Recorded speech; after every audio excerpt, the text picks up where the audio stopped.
कि पीपीआर लगाना है, उसके 15 दिन के बाद आपको ईटी का वैक्सीन लगाना है। और ईटी का वैक्सीन जैसे कि आपने 1 तारीख को लगाया तो मंथ के एंड में जाकर आपको उसका बूस्टर डोज भी लगाना है।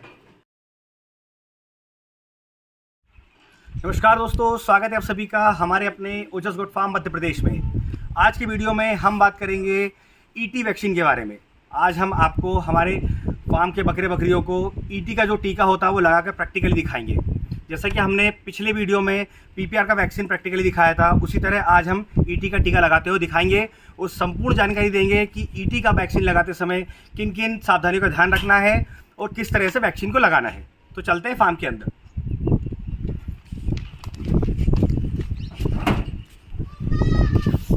तो दोस्तों, आज हम हमारी बर्बरी नस्ल की जो बकरियां हैं उन्हें ईटी का टीका लगाएंगे। तो ध्यान से देखिएगा कि हम किन किन सावधानियों का ध्यान रख रहे हैं और किस तरह उनका टीकाकरण कर रहे हैं।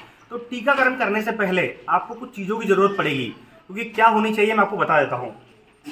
तो आप देख सकते हैं, सबसे पहला आपको एक आइस बॉक्स रखना है। जैसे कि मैं जब भी वैक्सीन लगाता हूँ आपको बताता हूँ। पिछली बार जब हमने पीपीआर का वैक्सीन लगाया था, जो टीका लगा था पीपीआर का, उसमें आपको बताया था कि ये आइस बॉक्स जो है टेम्परेचर मेंटेन करने के लिए ज़रूरी है। आप मार्केट से कहीं से भी इसे खरीद सकते हैं। क्या होता है कि ये जो वैक्सीन है आप देख सकते हैं, इसमें ईटी का जो है वैक्सीन रखा हुआ है। इसका 2 डिग्री से 8 डिग्री तक टेम्परेचर मेंटेन करना होता है, इसलिए हमने इसमें जो है कुछ बर्फ़ के टुकड़े भी डाले हुए हैं। आप चाहे तो आइस का जो पाउच आता है वो भी डाल सकते हैं। और दूसरी जो चीज़ है वो है, आप देख सकते हैं, सीरीज जो है आप अपने बकरे बकरियों की गिनती के हिसाब से रख सकते हैं। जैसा कि मैंने बताया, और अभी मैं आपको बता दूं कि पर 5 बकरी, जब भी आप 5 बकरा बकरी को टीकाकरण कर दें तो आपको सीरीज चेंज करनी है। और तीसरा जो है वो है नीडल आपको हर बकरी पे चेंज करनी है, जिससे कि किसी की बीमारी किसी दूसरे जानवर को ना लगे। ये जो है सुरक्षा को नज़र में रखते हुए मैं आपको बता रहा हूँ कि आपको सीरीज और नीडल जो मैंने आपको बताया उस तरीके से चेंज करनी है। तो अब मैं आपको लगाकर दिखाऊंगा वैक्सीन की किस तरह से आपको कहाँ लगानी है, कितना ml लगानी है। लेकिन लगाते समय ध्यान रहे कि कम से कम 3 पर्सन होना जरूरी है, जिससे कि पहला पर्सन बकरी को जो है हमारे जानवर को पकड़ेगा, दूसरा उसको वैक्सीन लगाएगा और तीसरा जो है कोल्ड चेन मेंटेन करने के लिए इस बॉक्स को अपने साथ रखेगा। तो देख सकते हैं आप, हमने ये फ्रेश हमारा सीरीज है उसे खोल लिया है और इसे जो है फ्रेश नीडल से कनेक्ट करेंगे। और जब हम वैक्सीन लोड करेंगे तभी हम वैक्सीन को बाहर निकालें। ये देख सकते हैं, ये देखिए, ये रक्षा का ईटी है। रक्षा कंपनी का ईटी का जो वैक्सीन है ये 100 ml का आता है, जो कि 50 मल्टी डोज होते हैं इसके अंदर। क्योंकि पर जानवर 2 ml लगता है, तो 100 ml का बॉटल है तो 50 जानवरों को लगेगा। जैसे कि कुछ किसान भाइयों ने पिछली बार जब हमने पीपीआर लगाया था तो उनका सवाल था कि सर क्या हम बची हुई वैक्सीन को रख सकते हैं, क्योंकि ज़रूरी नहीं है कि हर किसान भाई के पास 50 बकरी हो सकता है उनके पास 10 बकरी हो।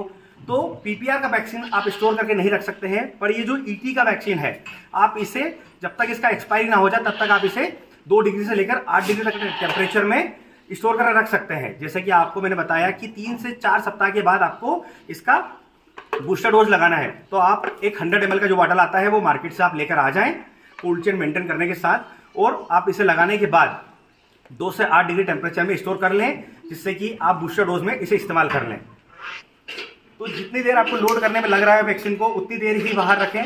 उसके तुरंत बाद आप इसे वापस से आइस बॉक्स में डाल लें, जिससे कि इसका टेम्परेचर मेंटेन रहे। तो ये देखिएगा जो है पर बकरी, या आप अगर बच्चे को भी लगा रहे हैं, अगर आपका बच्चा जो है 3 महीने का है या बकरा 1 साल या 3 साल का भी है, तो उससे सिर्फ 2 ml लगानी है। ये थोड़ा पास से दिखाइएगा, ये देखिएगा हमने 2 ml लिया है जो है सिरिंज के अंदर, हम आपको लगा कर दिखाएंगे। ये देखिए, इसे भी आपको जो है सबकट लगाना है। जिस तरह हमने पीपीआर का वैक्सीन लगाया था उस तरह इसे भी सबकट लगाना है, जो कि जिसे कि चमड़ी बोलते हैं, चमड़ी में लगाना है। चमड़ी को अच्छे से खींच ले। ये देखिए, ये जो है बहुत ज़्यादा हार्ड होता है, आप देख रहे हैं। इसे लगने के बाद हमारा जो जानवर है बहुत ज़्यादा स्ट्रेस में आ जाता है, परेशान रहता है, क्योंकि ये बहुत ज़्यादा हार्ड है। तो जैसा कि मैंने आपको बताया, आपने देखा जानवर बहुत ज़्यादा स्ट्रेस में आ जाता है, उस समय लगाते समय बहुत ज़्यादा तनाव में रहता है। ध्यान रहे कि इसे बहुत मजबूती से पकड़ना है, ताकि जो बकरा बकरी जो चमड़ी है वो पंचर ना हो। पंचर का मतलब जो हमारी नीडल है वो आर पार ना हो, क्योंकि ये जो है आपको बताया मैंने कि इसे सबकट लगती है, मतलब कि इसे भी आपको चमड़ी में लगाना है। और डोज मैंने आपको बताया कि 2 ml लगाना है। लगाते समय सावधानियों का ध्यान रखें कि आपकी जो सीरिंज है, जो नीडल है, आप जब लगाते हैं उसे वैक्सीन, तो नीडल मसल्स के अंदर ना जाए। जी हाँ, सिर्फ चमड़ी में लगती है वैक्सीन तो चमड़ी में ही लगना चाहिए। अगर गलती से वो मसल्स के अंदर लग जाती है, मांस में लग जाती है, तो हमारी वैक्सीन भी खराब हो जाती है और जो बकरी है उसको गठान बन जाती है, गुठली टाइप से होती है, वो बन जाती है, जिसकी हमें सिकाई करते रहना पड़ता है, तब जाकर वो नॉर्मल होती है। उसके बाद हम बात करें कि वैक्सीन लगती कब है, तो जब आपकी बकरी का बच्चा 3 महीने से ऊपर का हो जाता है, मतलब 3 महीने कंप्लीट कर लेता है, तो आपको उसे सबसे पहले पीपीआर का वैक्सीन लगाना है। अगर आपने हमारा पीपीआर का वैक्सीन लगाते वीडियो देखा हो, अगर नहीं देखा हो तो मैं डिस्क्रिप्शन में लिंक डाल दूंगा, जिससे कि आप देख सकते हैं। जैसे मैं आपको बता रहा था कि जब आपकी बकरी का बच्चा 3 महीने का हो जाता है तो सबसे पहले उसे पीपीआर का वैक्सीन लगाएं।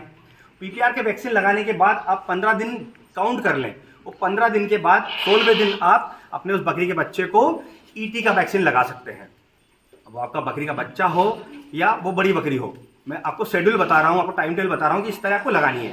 तो पीपीआर पहला हो गया, उसके बाद आपको ईटी लगानी है। तो ईटी का डोज मैंने आपको बताया कि आपका जानवर चाहे बकरी का बच्चा 3 महीने का हो या 3 साल का बकरा हो या बकरी हो, उसे 2 ml का डोज ही लगाना है और आपको चमड़ी में ही लगाना, ध्यान रखें।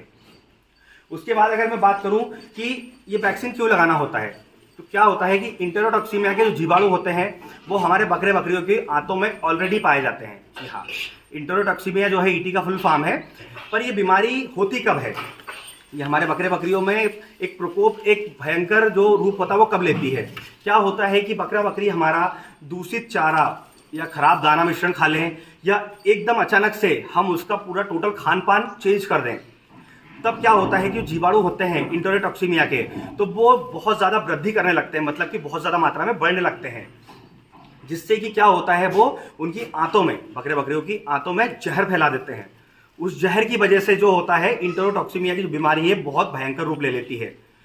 तो इसके लक्षण क्या है, मैं इसके लक्षण बता दूं आपको कि क्या होता है कि हमारे बकरे बकरियों के पेट में बहुत ज़्यादा दर्द होता है।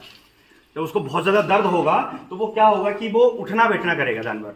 हमारा बकरे बकरियाँ बार बार उठेंगे बैठेंगे, कमर को तानेंगे, एकदम ऐसे अपने हाथ पैर लंबे करेंगे। उसके बाद जो है उनकी जो चाल होती है, जैसे हम देखते हैं हमारे बकरे बकरियाँ नॉर्मल चलते हैं, पर जब उनकी चाल होती है तो लड़खड़ा कर चलते हैं, उनको चक्कर से आते हैं। जब हमें देखेंगे तो उन्हें चक्कर आएंगे, इस तरह से लगेंगे।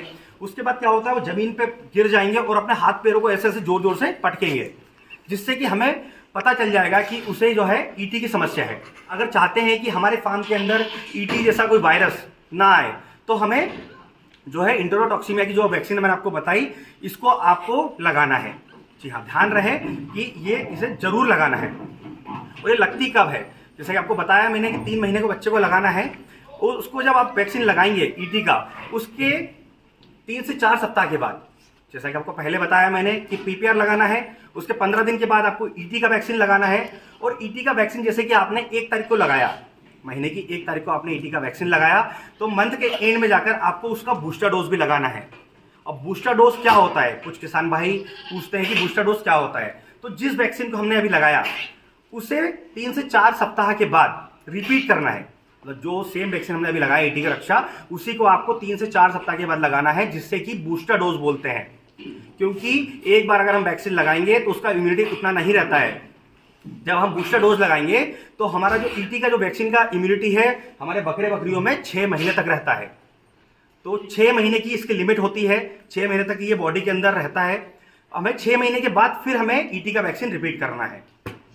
तो ध्यान रहे ईटी का वैक्सीन समय से लगता रहे, क्योंकि ईटी जब जानवरों में हो जाता है तो उनकी जो है मृत्यु दर बहुत ज़्यादा बढ़ जाती है।